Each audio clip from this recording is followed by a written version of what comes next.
अस्सलाम वालेकुम दोस्तों, तव्हांखे ॿुधाईंदासीं तकरार जी जेका नेक्स्ट एपिसोड जेका किस्त अचण वारी आहे इन जी हिकु नई ॻाल्हि ॿुधाईंदासीं। इन ते रिव्यू ऐं रिएक्शन ॾींदासीं। दोस्तों पहिरीं ॻाल्हि त छा अचण वारी किस्त में वाक़ई शेर अली सिजावर ख़ान जे मथां हमिलो करण वारो आहे? छा शेर अली जेको आहे सिजावर ख़ान खे छॾे ॾींदो या माफ़ु कंदो या विढ़ंदो?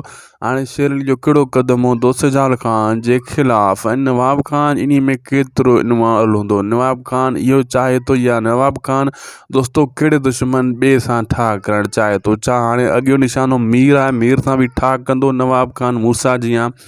बिल्कुलु दोस्तों, इन खे आख़िर ताईं ॾिसो ऐं थी सघे त शायदि कोसो व्लॉग यूट्यूब चैनल खे ज़रूरु सब्सक्राइब कंदा। नंढड़े वीडियो में वॾी ॻाल्हि आहे दोस्तों। तव्हांखे ॿुधाईंदो हलां त हाणे सिजावर ख़ान जी जेका वेड़ हले थी शेर अली सां, इहो शेर अली सम्झी चुको आहे इहा चाल त नवाब ख़ान असांखे विढ़ाइणु चाहे थो ऐं नवाब ख़ान ई जेको आहे सभु कमु करे रहियो आहे। ऐं शेर अली इहो सम्झी वियो आहे त सिजावर ख़ान ऐं असां ॿई बेगुनाह आहियूं, पाण में विढ़णो न आहे। ऐं शेर अली सां ठाह जे लाइ उनजो जहिड़ो त कोन्हे, लेकिन शेर अली सिजावर ख़ान सां फ़िलहालु को क़दम कान खणंदो। ऐं नवाब ख़ान जेको आहे उहो मीर सां बि ठाह कंदो ऐं मीर सां बि ॻाल्हियूं कंदो।